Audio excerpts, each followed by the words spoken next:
Indonesia merupakan negara dengan perekonomian terbesar di kawasan Asia Tenggara. Jumlah penduduk yang sangat besar serta wilayah yang luas menjadi keunggulan bagi Indonesia untuk meningkatkan perekonomiannya. Namun, potensi tersebut belum dapat dikembangkan secara optimal.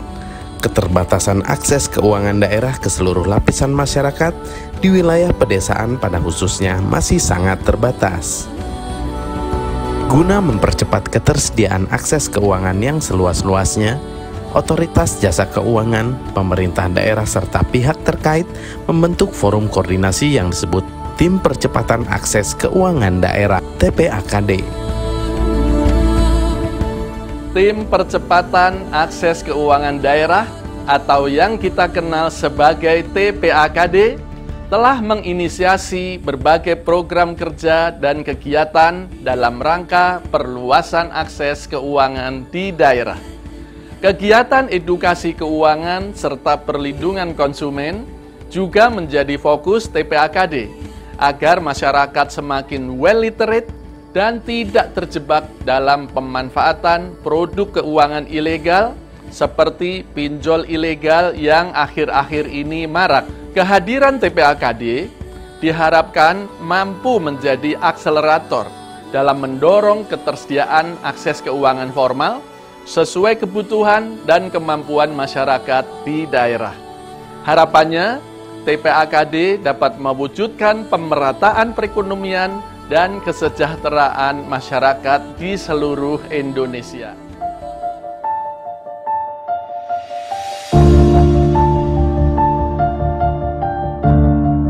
Ketersediaan dan kemudahan akses keuangan adalah salah satu tantangan yang dihadapi Indonesia dalam upaya peningkatan indeks pembangunan manusia.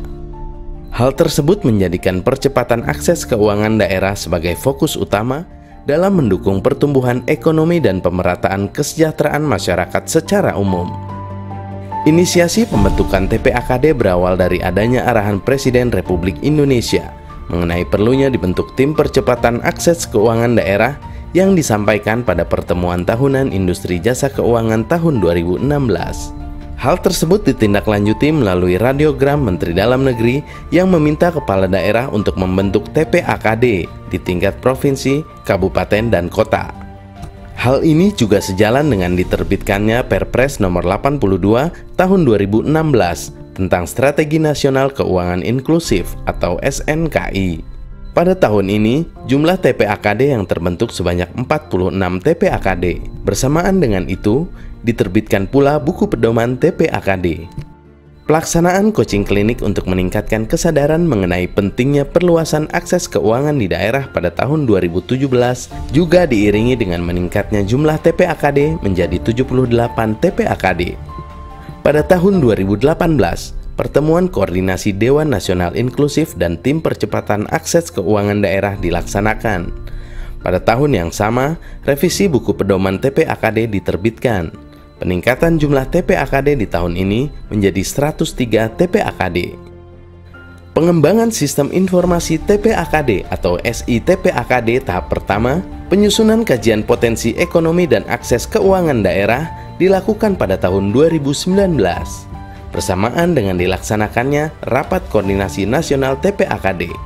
Pada tahun ini jumlah terbentuknya TPAKD meningkat menjadi 171 TPAKD. Pada tahun 2020, dilatar belakangi oleh maraknya pinjaman online ilegal dan praktik rentenir yang menyasar masyarakat, diterbitkan Generik Model Kredit Pembiayaan Melawan Rentenir atau KPMR. Pada tahun yang sama juga, diterbitkan Roadmap TPAKD tahun 2020-2025 sebagai arah kebijakan program TPAKD dan Generik Model Produk Simpanan Pelajar atau Simple Basic Saving Account. Di tahun ini juga diterbitkan Perpres nomor 114 tahun 2020 tentang Strategi Nasional Keuangan Inklusif atau SNKI. Jumlah TPAKD yang terbentuk meningkat menjadi 233 TPAKD. Pada tahun 2021, diterbitkan Peraturan Menteri Koordinator Perekonomian Nomor 4 Tahun 2021 tentang pelaksanaan Strategi Nasional Keuangan Inklusif yang menegaskan bahwa TPAKD sebagai pelaksana SNKI di daerah. Dilatar belakangi oleh besarnya kontribusi sektor pertanian di Indonesia dan sebagai upaya untuk mendorong kesejahteraan pelaku pertanian, diterbitkan generik model kredit pembiayaan sektor prioritas pertanian tanaman pangan dan peternakan atau KPSP. Pada tahun yang sama, diterbitkan buku petunjuk teknis pembentukan TPAKD dan penyusunan program kerja TPAKD. Selain itu, pada tahun 2021 juga dilakukan pengembangan SI-TPAKD tahap 2. Jumlah TPAKD yang terbentuk hingga saat ini 325 TPAKD. TPAKD merupakan wujud dari semangat kolaborasi untuk mengakselerasi akses keuangan di daerah dalam mendukung pertumbuhan ekonomi regional dan mencapai kesejahteraan masyarakat secara merata, serta mendukung pembangunan ekonomi yang inklusif.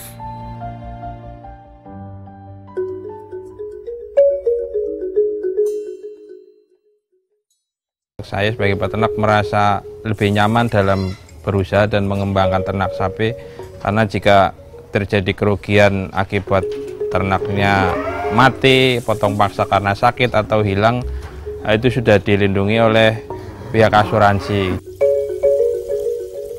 Kalau sapi pembibitan induk itu diasuransi oleh negara ya dengan subsidi gitu lewat dinas peternakan. Kita hanya bayar 40.000 per ekor sapi, nah sisanya itu dibayarkan oleh pemerintah. Jualan di sini udah hampir 10 tahun. Kalau jualan nggak habis-habis, uangnya habis buat biaya makan, biaya anak sekolah, biaya yang lain-lain juga.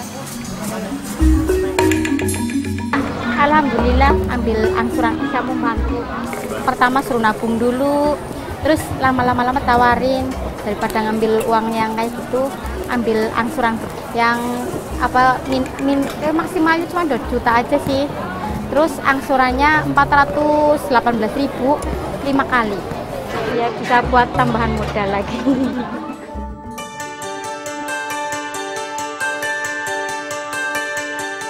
Saya usaha bandeng yang mana mengajak ibu-ibu rumah tangga biar bisa mandiri.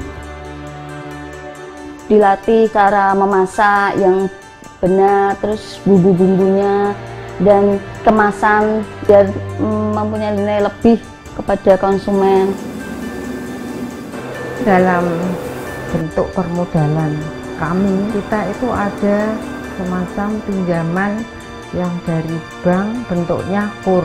Kita ngambil yang super mikro, jadi tanpa agunan bisa pinjam, terus digunakan semua anggota untuk belanja pulaan.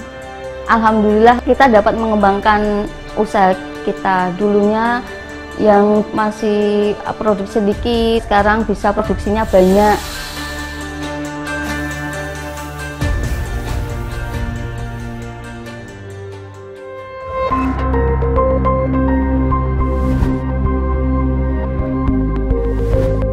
Saya ini sebagai pembudidaya maggot. Nah, maggot itu adalah larva yang berasal dari lalat BSF, yaitu Black Shoulder Fly. Nah, apabila kita budidaya maggot, kita tidak hanya mengurai sampah saja, tapi di maggot itu kita ada nilai finansialnya, nilai ekonomisnya yang dapat meningkatkan perekonomian kita.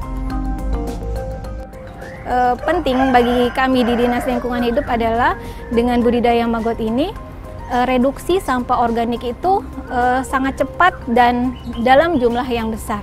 Kemudian juga kami melihat di sini ada potensi sirkular ekonomi di warga.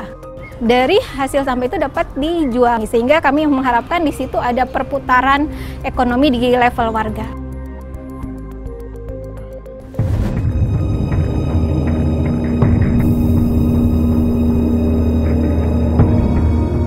Saya dari kecil nelayan di laut. Dari tahun 94 saya terjun ke laut nelayan sampai sekarang. Ya kalau kadang-kadang kita di tengah laut itu kena gelombang besar, angin kencang, kita harus menghadapi sudah segala macam tantangan gelombang angin. Yang penting kita harus cari nangka, cari ikan tuh kasih makan kita punya istri anak.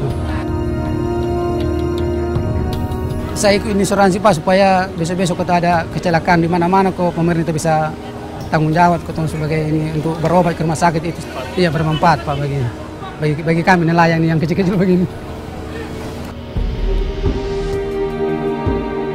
Tim percepatan akses keuangan daerah merupakan solusi yang tepat untuk koordinasi antar instansi dan para pihak terkait untuk mempercepat akses keuangan di daerah. Diharapkan masyarakat dapat memiliki akses jasa dan layanan keuangan yang formal dan terpercaya demi terwujudnya kesejahteraan ekonomi masyarakat di seluruh pelosok Nusantara.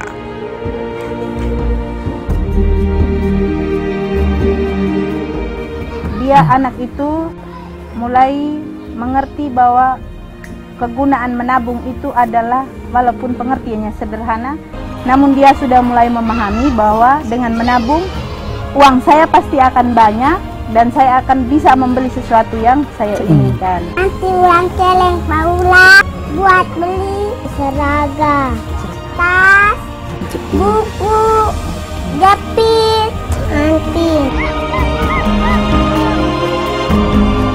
Artinya program ini memang baik. Harapan saya bahwa bisa memotivasi anak-anak kita zaman sekarang. Semakin banyak anak-anak di sini yang mulai menabung sejak dini, itu budaya itu tetap dibawa sehingga di saat mereka masuk ke jenjang pendidikan yang lebih tinggi, mungkin pada saat itu orang tua atau keluarga mereka kesulitan dalam hal biayanya, mereka bisa membantu dari tabungan yang mereka sudah tabung dari kecil.